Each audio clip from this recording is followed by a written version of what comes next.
Apologetics is the discipline of defending a position through the systematic use of information. Early Christian writers who defended the faith against critics and recommended their faith to outsiders were called apologists. In modern usage, the term apologetics is largely identified with debates over religion and theology in the USA and is rarely heard in the UK. In political usage, apologetics is used in a negative fashion to describe the defense of controversial actions or policies, like terrorism or politically repressive governments. Etymology. The term apologetics etymologically derives from the classical Greek word apologia. In the classical Greek legal system, two key technical terms were employed. The prosecution delivered the categoria and the defendant replied with an apologia. To deliver an apologia meant making a formal speech or giving an explanation to reply and rebut the charges, as in the case of Socrates' defense. This classical Greek term appears in the Con Greek of the New Testament. The Apostle Paul employs the term apologia in his trial speech to Festus and Agrippa when he says, "I make my defense."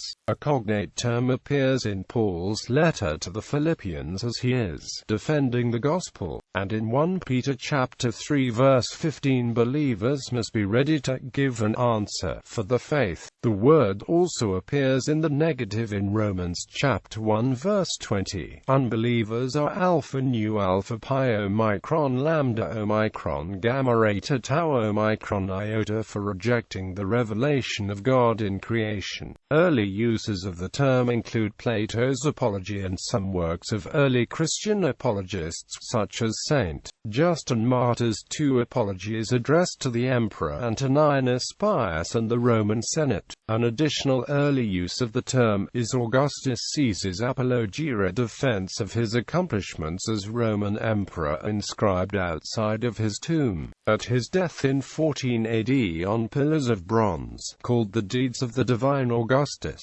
they were widely copied and distributed throughout the Roman Empire. It is regarded as one of the more important apologias of the ancient world. The legal nuance of apologetics was reframed in a more specific sense to refer to the study of the defense of a doctrine or belief. In this context, it most commonly refers to philosophical reconciliation. Religious apologetics is the effort to show that the preferred faith is not irrational, that believing in it is not against human reason, and that in fact the religion contains values and promotes ways of life more in accord with human nature than other faiths or beliefs. In the English language, the word apology is derived from the Greek word, but its use has changed. Its primary sense now refers to a plea for forgiveness for a wrong act. Implicit in this is an admission of guilt, thus turning on its head the speaking in defense aspect of the original concept. An uncommon secondary sense refers to a speech or writing that defends the speaker or author's position. Politics.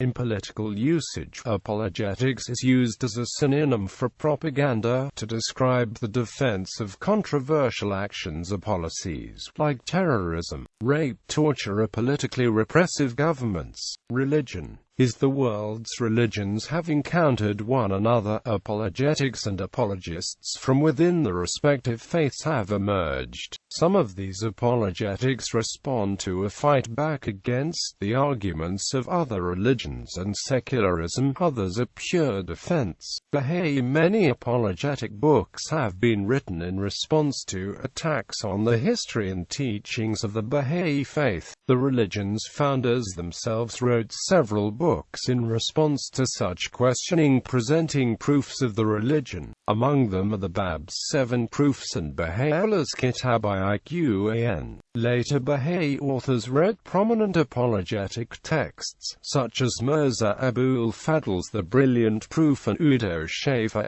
al-'s Making the Crooked Straight. Buddhism. One of the earliest Buddhist apologetic texts is The Questions of King Milinda, which deals with ethical and intellectual problems. In the British colonial era, Buddhists in Sri Lanka wrote tracts that rejected Christianity. In the mid-19th century, encounters between Buddhists and Christians in Japan prompted the formation of a Buddhist propagation society. In recent times, A.L. De Silva, an Australian convert to Buddhism, has written a book, Beyond Belief, designed to refute the arguments of Christian evangelists. Gunapala Dharmasiri has challenged the Christian concept of God from a Theravada Buddhist perspective. Christian apologetics combines Christian theology, natural theology, and philosophy to present a rational basis for the Christian faith, to defend the faith against objections and misrepresentation, and to expose error within other religions and worldviews.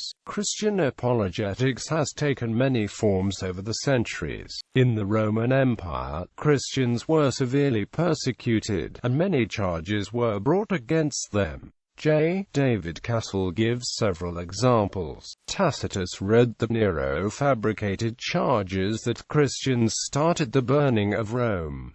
Other charges included cannibalism and incest. Saul of Tarsus, Justin Martyr, Irenaeus and others often defended Christianity against charges that were brought to justify persecution. Later apologists have focused on providing reasons to accept various aspects of Christian belief. Christian apologists of many traditions, in common with Jews, Muslims, and some others, argue for the existence of a unique and personal God.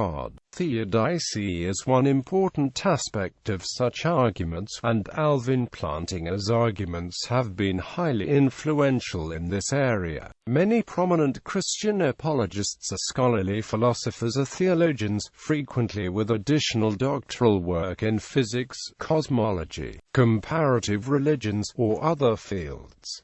Others take a more popular or pastoral approach. Some prominent modern apologists are Douglas Grudwy, Frederick Copleston, John Lennox, Walter R. Martin, Dinesh D'Souza, Douglas Wilson, Cornelius Van Til, Gordon Clark, Francis Schaeffer, Greg Barnes and Edward John Carnell, James White, Hank Hanegraaff, Ravi Zacharias, Alistair McGrath, Lee Strobel, Josh McDowell, Peter Kreeft, K. Chesterton, C.S. Lewis, William Lane Craig, J. P. Moreland, Hugh Ross, David Bentley Hart, Gary Habermas, Norman Geisler and Scott Hahn. Christian apologists employ a variety of philosophical and formal approaches, including ontological, cosmological, and teleological arguments. Many Christian apologists also note, however, that the gospel is the best defense and living a life according to the tenets of Jesus' teachings is the best argument. Mormonism. There are notable Latter-day Saint apologists who focus on the defense of Mormonism, including early church leaders such as Parley P. Pratt, John Taylor, B. H. Roberts, James E. Talmage, and more modern figures such as Hugh Nibley, Orson Scott Card, and Jeff Lindsay. Several well-known Mormon apologetic organizations, such as the Foundation for Ancient Research and Mormon Studies and the Foundation for Apologetic Information and AMP Research, have been formed to defend the doctrines and history of the Latter-day Saint movement in general and the Church of Jesus Christ of Latter-day Saints in particular. Catholicism. Notable apologists within the Catholic Church include Bishop Robert Barron, K. Chesterton, Drive, Scott Hahn, Kenneth Hensley, Carl Keating, Ronald Knox, Peter Kreeft, and Gus Lloyd. Topics regarding Catholic history and doctrine presented by apologists and various lecturers are often made available via CD and digital download by Lighthouse Catholic Media.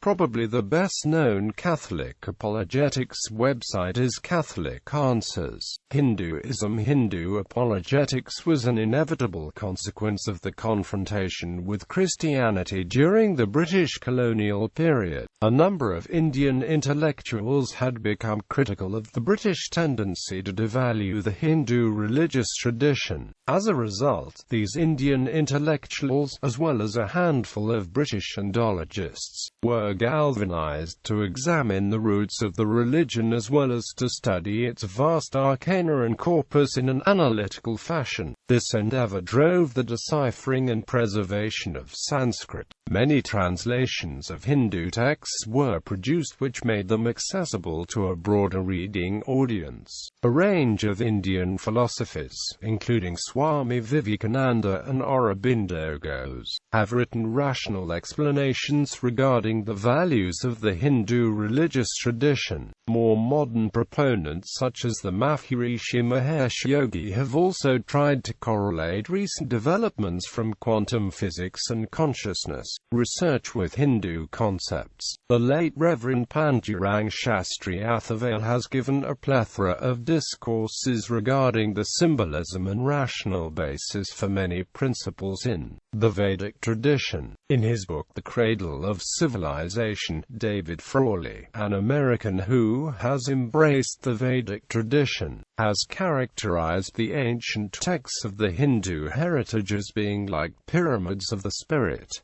A.C. Bhaktivedanta Swami Prabhupada translated over 60 volumes of classic Vedic scriptures, including the biography and conclusions of the famous 16th century Bhakti scholar Sri Chaitanya Mahaprabhu. Many of these translations and commentaries have been further translated into as many as 80 languages, producing over 500 million books distributed throughout the world. Such individuals have tried to construct an intellectual defense of Hinduism during a phase when the fundamentalistic elements of other faiths have sought to denigrate the ancient religion in an effort to gain converts. Judaism. Jewish apologetic literature can be traced back as far as Aristobulus of Panias, though some discern in the works of Demetrius the chronographer traces of the style of questions and solutions typical of the genre. Aristobulus was a Jewish philosopher of Alexandria and the author of an apologetic work addressed to Ptolemy VI Philometor. Josephus's Contra-Appian is a wide-ranging defense of Judaism against many charges laid against Judaism at the time, as too are some of the works of Philo of Alexandria, in response to modern Christian missionaries and congregations that are designed to appear Jewish, but are actually fundamentalist Christian churches, which use traditional Jewish symbols to lure the most vulnerable of our Jewish people into the ranks. Jews for Judaism is the largest counter-missionary organization in existence today. Kiruv organization, founded by Rabbi Yosef Mizrachi, and Outreach Judaism, founded by Rabbi Tovia Singer, are other prominent international organizations that respond directly to the issues raised by missionaries and cults. By exploring Judaism in contradistinction to fundamentalist Christianity, pantheism. Some pantheists have formed organizations such as the World Pantheist Movement and the Universal Pantheist Society to promote and defend the belief in pantheism. Notable apologists. Tertullian was a notable early Christian apologist. He was born, lived and died in Carthage. He is sometimes known as the father of the Latin Church. He introduced the term Trinity to the Christian vocabulary and also probably the formula 3 persons, 1 substance, as the Latin tres personi, una substantia, and also the terms Vetus Testamentum and Novum Testamentum. In his Apologeticus, he was the first who qualified Christianity as the vera religio, and symmetrically relegated the classical empire religion and other accepted cults to the position of mere superstitions. Arngrimur Jonsson was an Icelandic scholar who wrote the book Brevis Commentarius de Islandia in Latin as a defense of Iceland, where he criticized the works of numerous authors who had written about the people and the country of Iceland. John Henry Newman was an English convert to Roman Catholicism, later made a cardinal, and beatified in 2010.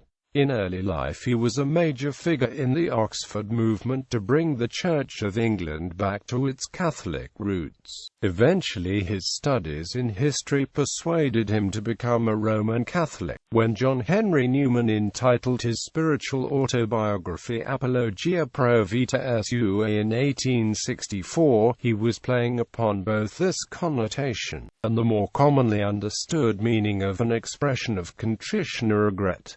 American apologists. At the end of the 19th and at the beginning of the 20th century, a group of conservative American economists and social scientists became known as the American apologists. Their different theoretical orientations notwithstanding, they were apologists from the status quo and rose to defend the new industrial age and condemn unions and populist causes. They included Simon Newcomb at Johns Hopkins, John Bates Clark at Columbia, James Lawrence Loughlin at Chicago, Charles F. Dunbar and Frank William Taussig at Harvard, Arthur T. Hadley and William Graham Sumner at Yale, and controlled the American university system in the East. This was backed by the cleansing of socialist reformers from American higher education after the Haymarket Affair, an 1886 incident in Chicago. Native Americans. In a famous speech called Red Jacket on Religion for the White Man and the Red, in 1805, Seneca Chief Red Jacket gave an apologetic for Native American religion.